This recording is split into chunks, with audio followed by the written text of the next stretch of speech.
አሰላሙ አለይኩም ወራህመቱላሂ ወበረካቱ። ውድ የዘምዘም ዩቲዩብ ተከታታዮች ሰላም፣ እንዴት ናችሁ?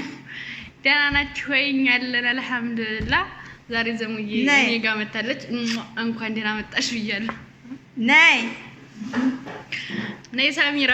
ሰሙ እንዴት ነሽ? ደህና ነሽ ወይ? ደህና ነኝ። ሰላም ነው? ሰላም ነው አልሐምዱሊላህ። እንጂ ደህና ነሽ? ደህና ነኝ። ምን አዲስ አለ? አንቺ ላይ እኛ ጋር ምንም አዲስ ነገር አለ? አዲስ ነገር እኔና ዘምዘም ተገናኘን ቀረብሽ። ያው አሁን ምን ልናደርግ መሰለሽ? ደጎኑ መቼም ሳይገባሽ አይቀርም።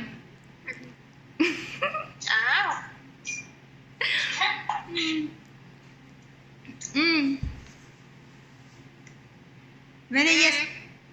ምን እየሰራሽ ነው? ቻው እደውልላችኋለሁ። ቻው ቻው። አውሪ እንጂ ዘግተን እንደውልሻለን። ስንዘጋ እንደውልሻለን። የምታወሩ ካለ አውሩ። በይሽ ደህና ሆነሽ? ጠይቂያ ጥያቄ። እንዴት ነሽ? ደህና ነሽ ወይ? አንዴ ሰላም እኮ አላልኩሽም። ሰላም ነሽ? እኮ መጀመሪያ ብዬሻለሁ እንዴ? የኔ ነገር እሺ በቃ ደህና ሁኚ። ቻው። ቻው። እደውልልሻለሁ። እሺ ውዴ፣ መልካም። እሺ ዘምዘም እንኳን ደህና መጣሽ ብያለሁ። እንዴት አገኘሽ? እንኳን ደህና ቆየሽኝ። እንግዲህ ዛሬ ሰዓዱ ጋር መጥቻለሁ ማለት ነው። ሰዓዱ ጋር ነኝ ያለሁት። ያት እንግዲህ ሰዓዱ ጠፍታለች ብላችኋል። እንግዲህ ሰዓድዬ በጣም ጠፍታለች። ተመችቷታል። ማሻአላ ብያለሁ። አምሮባታል። ኧረ ምን ተገኘ እያልኩ ነው። እንግዲህ ምን ተገኘ? ሰዓዱ አምሮብሻል። አዎ አልሐምዱሊላህ ረብና አለሚን ይመርብሽ። አዎ ዋናው ማማሩ። አዎ ዋናው ማማሩ ነው። ደስ ይላል ማማር። ሰው ሲያምር ደስ ይላል። እና ሰው ሲያምርበት ሰው ሲያገኝ ደስ የሚያስደስተው ማን ነው? አንድ ሰው ሲያገኝ፣ አንድ ሰው ሲደሰት፣ አንድ ሰው ሲያምርበት የሚያስደስተው ሰው ምን አይነት ሰው ነው? እናት ብቻ ያኔ ይኖራል፣ ብዙ ሰው ይኖራል። ግን ሁሉም ሰው ማለት አይደለም። ሊደሰት የሚችል አለ ብዙ ሰው። ያኔ ግን የበለጠ ደግሞ እናትና አባት ደስ ይላቸዋል። አዎ መልካምም ሰው አንቺ ላገኘሽ በአሁኑ ጊዜ እኔ ሳገኝ አይወዱ። እኔ ጥሩ ነገር ካገኘው ጥሩ ነገር ካደረኩኝ የማይወዱ አሉ እንዳልሽው። አዎ ከቤተሰብ የበለጠ የለም። ደግሞ የሰው ደስታ የሚያስደስተው አለ። አሁን እኔ ምሳሌ እውነቴን ነው የምልሽ፣ ለእኔ እንትን ብዬ ሳይሆን ከሀቂቃ ከዋራነ በጣም ደስ ይለኛል። ያ ሰው ሲደሰት ደስ ይለኛል፣ ሲያገኝ ደስ ይለኛል። እና አሁን አንቺ እኔ አንድ ሰው ቢያገኝና አንድ ሰው ቢደሰት ትደሰቻለሽ ወይስ አትደሰችም?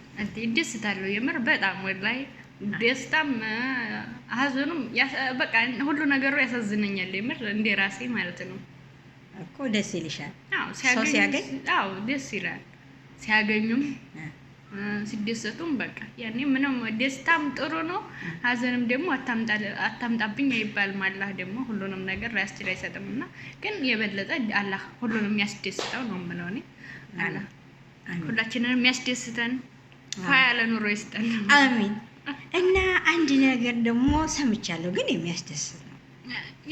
ይሁን እንዲሁ ሰዓዲ ልትታጭ ነው ይባላል። እውነት ነው ውሸት ነው? ይሆናል እንግዲህ እንደበል ቤተሰብ የተደበቀ ነገር ሊወጣ ነው። ሚስጥር ታዋጭ ነው። ሚስጥር ሊወጣ ነው።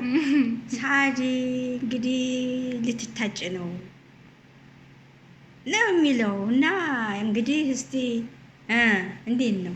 እንዴት ኪሱ የሞላ እንግዲህ ተብሏል። ሊሆን ይችላል እንግዲህ አይታወቅም። ማነው ኪስ መሙላቱ ሳይሆን ማነው አመለካከቱ ነው ለሰው ልጅ እንጂ እኔ ኪስ በሞላው አላምንም ነው ለመናገር ማለት ነው። ብር ያለው ምናምን ነገር አላምንም ማለት ዋናው ለሰው ልጅ ፍቅር ነው። እስካለሽ ድረስ በመተሳሰብ ይሆናል ሁሉም ነገር። ሰምታችኋል? መኪና ያለው ቢሆን አይጠላም፣ ግን ደግሞ ግዴታ መኪና ያለው መሆን የለበትም። ሰማችሁ?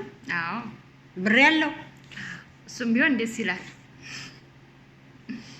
መልካም ሰው ብቻ ይሆን። አዎ መልካም ጥሩ አስተሳሰብ ይኖረው እንጂ ጠይብ አሁን ምሳሌ ምንም የሌለው ነው። በጣም አፍቅረሽዋል፣ በጣም ወደሽዋል፣ ግን ምንም የለውም። ቤተሰብ ጋር ነው ያለው። ቤተሰቦቹ ብዙ አይደሉም። እሱ ልጅ በቃ አንቺም ወደሽዋል፣ እሱም ወዶሻል ማለት ነው። እና እሱ ልጅ ማግባት አለብኝ አለ፣ ግን የሚያስተዳድርበት ነገር የለም። ምን ታያለሽ? እኔ ይሄንን እንደ ራሴ ነው የምወስነው፣ እንደ ሰው አላውቅም። እና ያኔ እንግዲህ ያው ፍቅር በቃ ስለሆነ እንግዲህ እኔ እና እሱ ተግባባን የሚሆን ሊሆን ይችላል። ስለዚህ እንደ ሌላ ሰው አላውቅም፣ እንደ ራሴ ነው እንጂ እና ታገቢው ነው። አዎ ቤተሰብ ተተዋደም ሰው የሚያከብር ከሆነ ቤተሰብ ጋር የሚግባባ ምንም የለውም እኮ እና እንግዲህ ባዶ እኔ ነው። ታላገባሁት ማን ያገባዋል? ምንም የለው ተብሎ በቃ ማንም የለው ተብሎ አንቺ ታላገባሽው ማንም አያገባውም። ስለዚህ ምንም ስለሌለው ማግባት አለብሽ። እንግዲህ ጥሩ የሚያስባው ለምሳሌ እኮ ምንም ነገር አይኖራቸውም፣ ግን ጥሩ የሚያስቡ ሰዎች አሉ ማለት በቃ ጎበዞች ወንዶች አሉ። ስለዚህ እንደነዛ ነገር ተሆነ ምን ችግር አለው ብዬ አስባለሁ። እንዴ ሰምታችኋል? እንግዲህ እንደርሻለን ኢንሻአላህ ቤተሰብ እንግዲህ ሰዓዲ ያው ምንም አይኖረው ተተፋቀርኩ አገባዋለሁ ችግር የለውም እየተጠየቅን ነው። እኔ ነግሬያለሁ። በኋላ እንዳትዪ ብያለሁ። ከገባች በኋላ እንዲህ ነው ማለት የለም። ልጁን መነዛዘዝ የለም። አላቀረብክልኝ አላመጣህልኝ ብለሽ ፍለጥ ቁረጥ አታመጣ አንተ ባዶ ቤት አጥተኝ እያልሽ እንዳትጨቀጭቂው። ቤተሰብ ሰምታችኋል። ባዶ ቤት ነው የገባሽው። ገና ሰርቶ አንድ ሰው ሊያገባ አስተዳድራለሁ ብሎ ሰርቶ ትንሽ የሚስቱ ማስተዳደሪያ ሲኖረው ሚስቱን ማስደሰት ሲችል እሱ መደሰት ሲችል ቢያገባ ደስ ይለኛል ብዬ አስባለሁ። ሰርቶ ሁሉም ሰው ከእናቱ ሆድ ራቁቱን የሚወጣው ከወጣ በኋላ ነው ርዝቅም ሁሉ ነገር የሚመጣው። ስለዚህ ሰርቶ ትንሽ ሰርቶ የሚስቱ ማስተዳደር ሲጀት እንደገና ልጅ ይመጣል። ገቢ ሲኖረው በትንሽም ቢሆን ታረጋላችሁ እላለሁ። ባዶ ቤት ገብተሽ አንተ ባዶ ቤት አምጥተኸኝ ምን የሌለህ አንተ ባዶ እያልሽ እንዳጨቀጨቂው አይቀሽ ገቢበት ቤተሰብ። እሺ ይሄን ነው የምለው። ሰላም አለይኩም። አሰላሙ አለይኩም ወራህመቱላሂ ወበረከቱ